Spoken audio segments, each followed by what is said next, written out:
ಜಗತ್ತಿಗೂ ಬೆಳಕು ಚೆಲ್ಲುವನು ಆ ರವಿಕಾಂತ. ಇಲ್ಲಿ ನಿತ್ಯ ನಡೆಯುವ ನ್ಯಾಯ ಅನ್ಯಾಯದ ಪರದೆ ನೋಡಿ ಅವನ ಪಾಪಕ್ಕೆ ತಕ್ಕಂತೆ ಶಿಕ್ಷೆ ಕೊಡಲು ಉದ್ದೇಶಿರುವವನು ಈ ರವಿಕಾಂತ. ಈ ವ್ಯಕ್ತಿ ಪುರುಷನ ದಾರಿಗೆ ಯಾವ ಅವನನ್ನು ಅವನ ಪಾದಕ್ಕೆ ಸೇರಿಸುವುದೇ ಈ ದಾರಿಗಳ ಗುರಿ. ಈ ಹುಲಿ ಒಂದು ಸಲ ಕೈ ಹತ್ತಿದ್ರೆ ಸ್ವಾರ್ಥಿಗಳ ಜೀವ ಮರಣವೆಂಬ ಶಬ್ದದಲ್ಲೇ ಸೇರುವುದು ಖಂಡಿತ. ಯಾಕೆಂದರೆ ಇದು ಕಲಿಯುಗ. ಈ ಕಲಿಯುಗದಲ್ಲಿ ನಾನೇ ಕುಬೇರನಾಗಬೇಕೆಂದವರು ಬಯಸಿದವರು ಹಲವಾರು ಜನ. ಧರ್ಮಾಲಯದ ಪಥದಲ್ಲಿ ಬದುಕಬೇಕೆಂದವರು ಬಯಸಿದವರು ಕೆಲವು ಜನ. ಆ ಹಲವು ಜನರ ಮುಟ್ಟಿಸಬೇಕೆನ್ನುವುದೇ ಈ ರವಿಕಾಂತನ ಛಲ.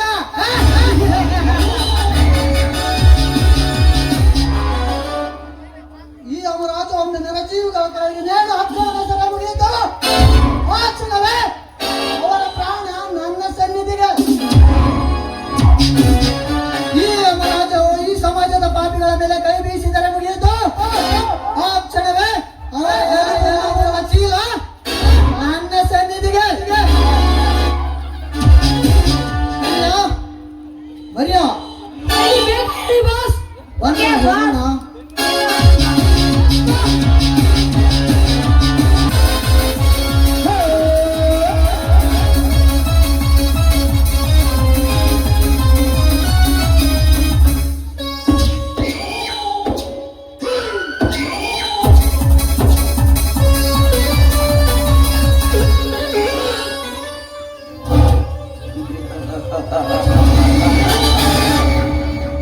ಕಲಿಯುಗ ಕಲ್ಕಿಯುಗ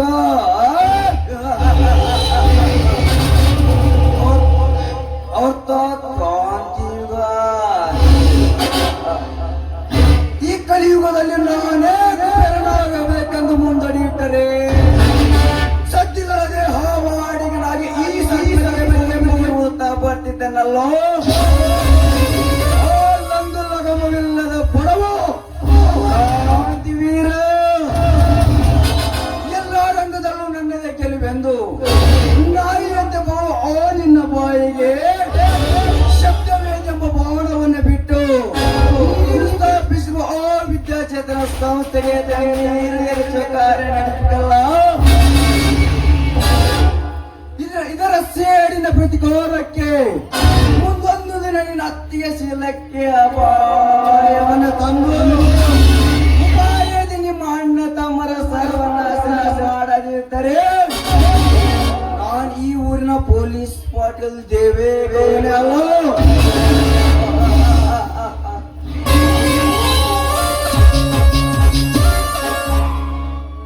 ಸಾಕು ಮಾಡಿಕೊಳ್ಳರೆ ನಿಮ್ಮ ಅಟ್ಟಾಸದ ನಗೆಯನ್ನು.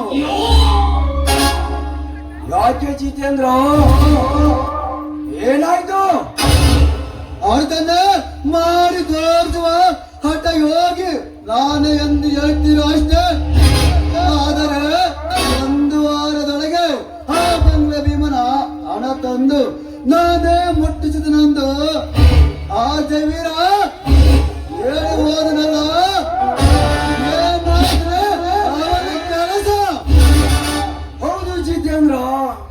ಅದನ್ನು ಈಗಲೇ ಮಾಡಬೇಕು. ಹೋಗು ಆ ಜನರು ಎತ್ತಿಕೊಂಡು ಬಂದ್ಬಿಡು. ತಮ್ಮ ಅವ ಏನಾದ್ರು ಬರಕ್ಕಿಂತ ಮುಂದ ನೋಡಿದ್ನಂದ್ರ ಸತ್ತನ ಹೆಂಗ್ ದರ ಹೇಳ್ಕೊಂಡ್ ಬರ್ತಾವ ನೋಡ. ಹೇಳ್ಕೊಂಡ್ ಬಂದ್ಬಿಡ ಇವಾಗಲೇ. ಈಗಲೇ ನಿಮ್ಮ ಅಪ್ಪನೇ ಆದರೂ ಸಾಕು. ಅವನೆಲ್ಲ ಮರೆಯಾಗಿ ಅಡಿಕೊಂಡು ಕುಳಿತಾರ. ಆ ಕುಳ ರಕ್ಷಸನನ್ನ ದರ ತಂದು ನಿಮ್ಮ ಪಾದದ ಕೆಳಗೆ ನಾ ಬರುತ್ತೇನೆ.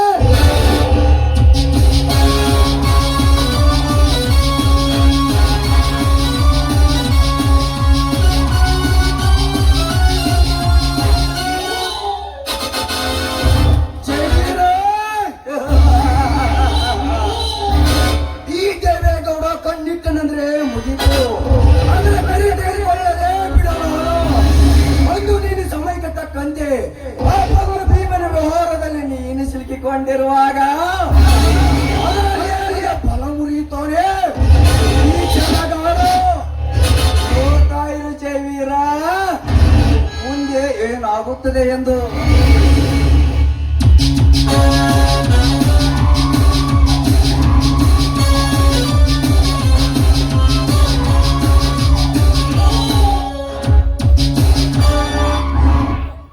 ಗೌಡ್ರೆ, ನೀವು ಈ ಆಟ ಸಾಧಿಸುತ್ತೀರೆಂದೇ ತಿಳಿದು ನಿಮ್ಮ ಮನೆಯ ರತ್ನಕ್ಕೆ ಕೈ ಹಾಕಿ ವಶಪಡಿಸಿಕೊಂಡು ಹೋಗಿದ್ದಾನೆ ಅವರ ತಮ್ಮ ಕ್ರಾಂತಿವೀರ. ಇದೇನು ಹೇಳ್ತಿರೋ ಗಜರಾಜ? ಯಾವ ರತ್ನವದು? ತ್ರಿಲೋಕ ಸುಂದರಿಯಾಗಿ ನಿನ್ನ ಪ್ರೇಮ ಪಂಜರದಲ್ಲಿಯೇ ನಡೆಯುತ್ತಿರುವ ನಿನ್ನ ಸ್ವಂತ ತಂಗಿಯ ಬಗ್ಗೆ ಹೇಳುತ್ತಿರುವೆ. ಗಜರಾಜ, ಬೆಂಕಿಯ ಬಾಲಿಗು ಮಾಸದ ಆ ನನ್ನ ತಂಗಿ ಬಗ್ಗೆ ಏನು ಹೇಳ್ತಿರೋ ಮೂರ್ಖ? ಚಚ್ಚನೆಯ ವೀರನ ತಂಗಿ ಎಂದು ಈ ಅಚ್ಚರಿ ಪಡೆದೇ ಇದ್ದಲ್ಲಿ ಮುಚ್ಚು ಮರೆ ಇಲ್ಲದೆ ತನ್ನ ಕಾಮ ವಿಲಾಸ ತೀರಿಸಿಕೊಳ್ಳುತ್ತಿದ್ದಾಳೆ ನಿನ್ನ ತಂಗಿ. ಹೊಳೆಯುವ ನಕ್ಷತ್ರಕ್ಕೆ ಮಂಕು ಪರದೆ ಹಾಕಲು ಹೊರಟಿರುವೆಯ ಮೂರ್ಖ. ನಿನ್ನನ್ನು ನಾನು ಸುಡದೆ ಬಿಡಲಾರೆ. ಏಕ್ ಮಿನಿಟ್ ತೆರು. ನೀನು ನನ್ನ ಮಾತನ್ನು ನಂಬುವುದಿല്ലെಂದೇ ತಿಳಿದು ಅವರ ಕಾಮ ವಿಲಾಸ ಆಡುತ್ತಿದ್ದ ಫೋಟೋವನ್ನು ತೆಗೆದುಕೊಂಡು ಬಂದಿದ್ದೇನೆ, ನೋಡಲಿ.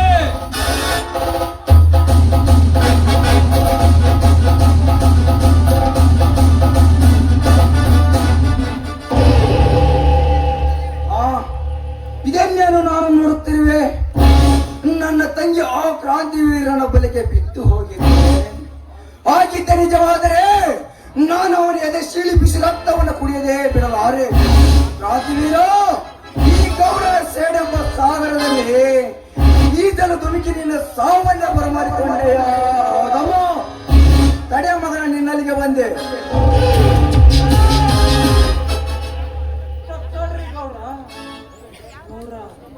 ಅವಸರ ಮಾಡಿ ಅಪ್ಘಾತ ಗುರಿ ಆಗ್ಬೇಡ್ರಿ. ನಿಮ್ ತಂಗಿನ ಇಲ್ಲಿ ಕರೆದ ವಿಚಾರ ಮಾಡನ್ರಿ. ಆಮೇಲೆ ಆ ಕ್ರಾಂತಿವೀರನ ಕಲಿಸಿ ಹೊಸ ಬೇಡ ಕಂಬ ಹಾಕ್ಸಿ ನೋಡ್ರಿ. ಮೊನ್ನೆ ಆ ಕಂಬಕ್ಕೆ ಕಟ್ಟಿ ಕಾಲ ಕೈ ಮುರ್ಸನ್ರಿ ಗೌಡ್ರ. ಹೆಂಗ ಗೌಡ್ರ, ಅವ್ರಣ್ಣ ಇಲ್ಲಿಗೆ ಬರಕತ್ರಲ್ರಿ, ಅದಕ್ಕೊಂದು ಪರಿಹಾರ ಹುಡುಕ್ರಿ ಗೌಡ್ರ. ಮುತಾಲಿಕೋ, ಈ 70 ಹಳ್ಳಿ ಅರಸನಿಗೆ ಆ 20ರ ಹಸುಳಿನಿಂದ ಪರಿಹಾರವೇ ಸಾಧ್ಯವಿಲ್ಲ ಮುತಾಲಿಕೋ. ಈಗ ನನ್ನ ಕೋಪ ಚರಳಿ ನಿಂತಿದೆ. ರಾಧಿಕಾ, ಏ ರಾಧಿಕಾ,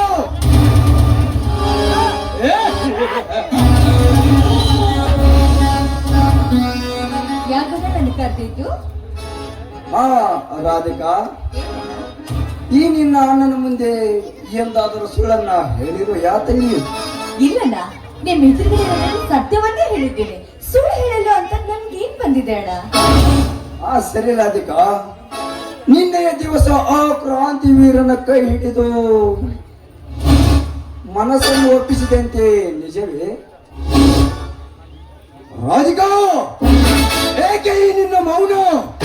ಆ ಕ್ರಾಂತಿವೀರನ ಕೈ ಹಿಡಿದು ಹಾಡಿ ಕುಣಿದು ಕುಪ್ಪಳಿಸಿ ಅವನಿಗೆ ನೀನು ಮನಸ್ಸನ್ನು ಒಪ್ಪಿಸಿದು ನಿಜವಲ್ಲವೇ? ಇಲ್ಲಣ್ಣ, ಇಲ್ಲ, ಇದಣ್ಣ ಪ್ರೀತಿಯ ವಿಷಯ. ಹಾಗಾದರೆ ತೆಗೆದುಕೊಳ್ಳಿ ನಿನ್ನ ಜೀವನ ಚರಿತ್ರೆಯನ್ನ.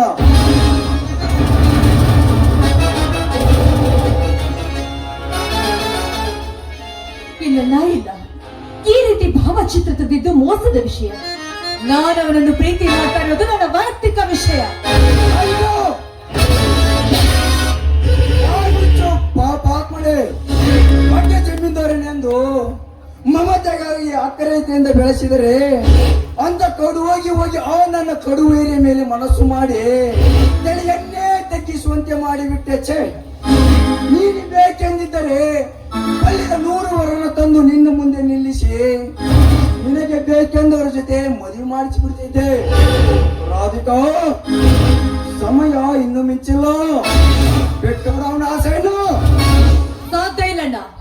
ಆಕಾಶ ಆಕಾಶದಲ್ಲಿ ಹಾರಾಡುವ ಗರುಡವನ್ನು ಸರ್ವ ಶಕ್ತಿ ನಿನ್ನಲ್ಲಿರಬಹುದು, ಆದ್ರೆ ಈ ಹೂವಿನ ಮಕರಂದವನ್ನು ಹೀರಿರುವ ದುಂಬಿಯನ್ನು ನಾನೆಂದೂ ಕೈ ಬಿಡೋದಿಲ್ಲ. ರಾಧಿಕಾ,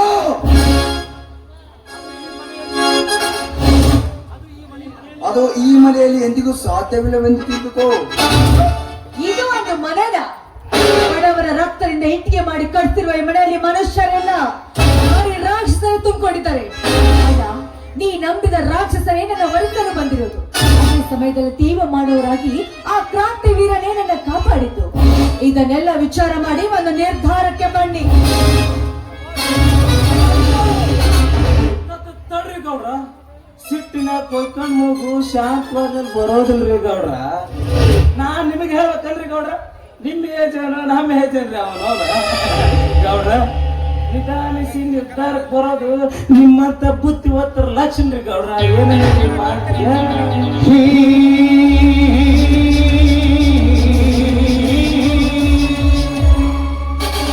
ನಮಸ್ಕಾರ ಈ ಊರ ದನಿಗಳಿಗೆ. ಬೆಂಕಿ ಹಾಕೋ ನಿನ್ನ ನಮಸ್ಕಾರಕ್ಕೆ. 10 ತಲೆಯ ಲಂಕೋದೀಶ್ವರನಂತೆ 6 ಕೋಟಿ ಆಯುಷ್ಯ ಪಡೆದ ಈ ನಾಡಿನ ಒಡೆಯನ ಮೇಲೆ ಯಾವ ಸೇಡಿನ ರಾಜಕೀಯವೋ ನಿಮ್ಮ ಅಣ್ಣ ತಮ್ಮರದು. ಮರ್ಯಾದೆಯಿಂದ ನಿನ್ನ ತಮ್ಮ ಕ್ರಾಂತಿ ವೀರನನ್ನು ತಂದು ನನಗೆ ಒಪ್ಪಿಸು. ಇಲ್ಲವಾದರೆ ಅವನ ತಲೆ ಕಡಿದು ನನ್ನ ಕಾಲಡಿಯಲ್ಲಿಡುತ್ತಾರೆ ಚೋಕೆ ಮಗನ. ಯಾವ ಕ್ಷಣದಲ್ಲಿ ಯಾವುದನ್ನು ಮಾತನಾಡ್ತೀರಿ ನೀವು? ನೀವು ಈಗ ಆ ಬಂಗ್ಲೆ ಭೀಮನ ವಿಷಯಕ್ಕೆ ಬಂದಿರಿ. ನಾ ತಪ್ಪು ಮಾಡ್ಬಿಟ್ಟಿನ್ರಿ ಗೌಡ್ರ. ನಾವು ಸ್ವಲ್ಪ ಹೊಟ್ಟೆ ಕೆಮ್ಮ್ರಿ. ಮುಂಜಾನೆ ಬಿಪಿ ಗುಳಿಗೆ ಕೊಡೋದ ಮರ್ತ್ಬಿಟ್ಟಿನ್ರಿ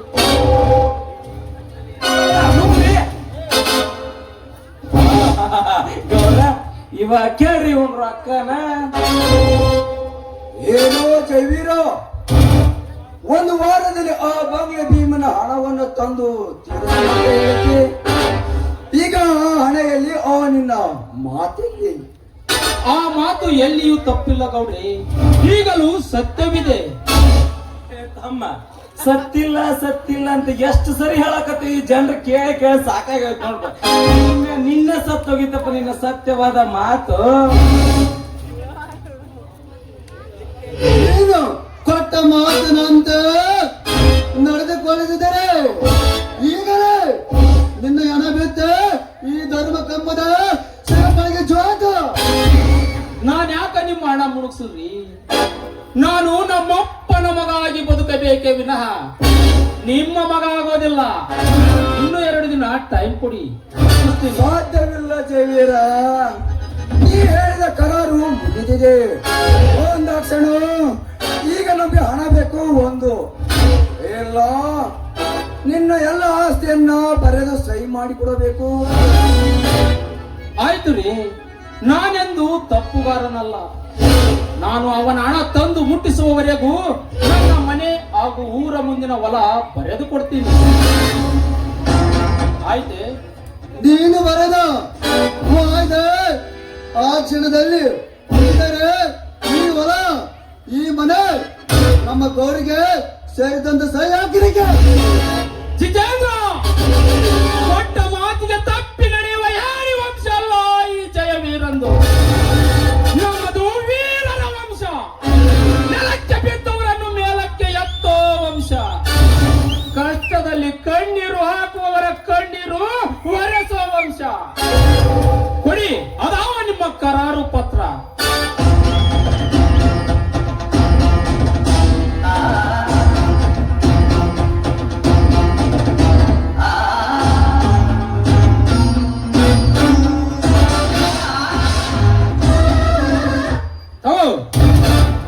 ಹಣ ಮುಟ್ಟಿಸಿ ನಿಮ್ಮ ಕರಾರು ಪತ್ರ ಹರಿದು ಹಾಕ್ತೀನಿ. ನಿಲ್ಲು ಜೈವೀರು, ಇನ್ನೊಂದು ವಿಷಯ.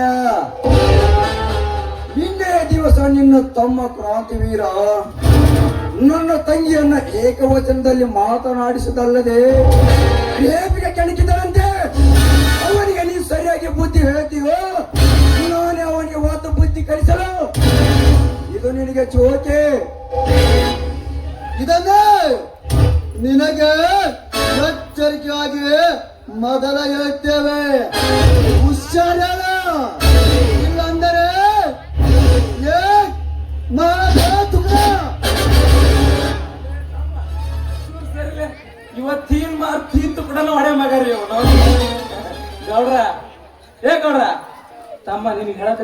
ಈಗ ಇದಕ್ಕಿಂತ ಹೆಚ್ಚು ಕಮ್ಮಿ ಏನಾರ ಹಾರಾಡಿ ಆ ಕತ್ತಿನ ಬೇರೆ ಆಗುತ್ತೆ ಹುಷಾರಾಗಿರ್ತಾವ ಜಮೀರು ನೀನು ಈ ರೀತಿ ಮೌನವಾಗಿ ನಿಂತರೆ ನಾನು ಮಾನ ತೆಗೆದು ನಿಲ್ಲಬೇಕಾಗುತ್ತದೆ. ನೆನಪಿರಲಿ. ಆಯ್ತು ಗೌಡ್ರೆ, ನಾನು ಅವನಿಗೆ ಸರಿಯಾಗಿ ತಿದ್ದಿ ಬುದ್ಧಿ ಹೇಳ್ತೀನಿ. ಈಗ ಬರುತ್ತೇನೆ.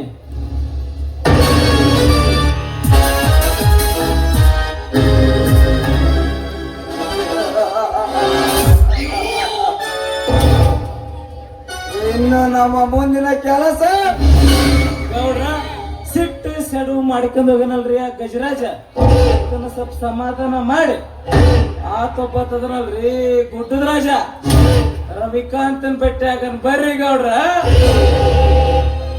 ಭೀಮನ ಕಥೆ ಚಿಂತೆ ಇಲ್ಲದೆ ಚಿರದಂತೆ ನಾವಾಗಿದ್ದು ಅದ ನಂತರ ಬಂಗಾರ ಮಂಡಪದಲ್ಲಿ ಸರ್ವನಾಶ ಮಾಡಿಕೊಳ್ಳೋಣ. ಇದೆಲ್ಲ ಗುಡ್ ಐಡಿಯಾ ಜಿತೇಂದ್ರ. ಆದರೆ ಅವರು ಸ್ಥಾಪಿಸಿದ ಆ ವಿದ್ಯಾಚೇತನ ಸಂಸ್ಥೆಗೆ ತಣ್ಣೀರು ಎರಚುವ ಕಾರ್ಯ ನಡೆಯಬೇಕಲ್ಲ. ಆ ಸಂಸ್ಥೆ ನಡೆಯದಾಗೆ ಮಾಡೋದು ನಾನಿದ್ದೇನೆ. ಬಂದಿರಿ, ಅದು ನಿಮ್ಗೆ ಭಯ ಬೇಡ. ಅವರನ್ನ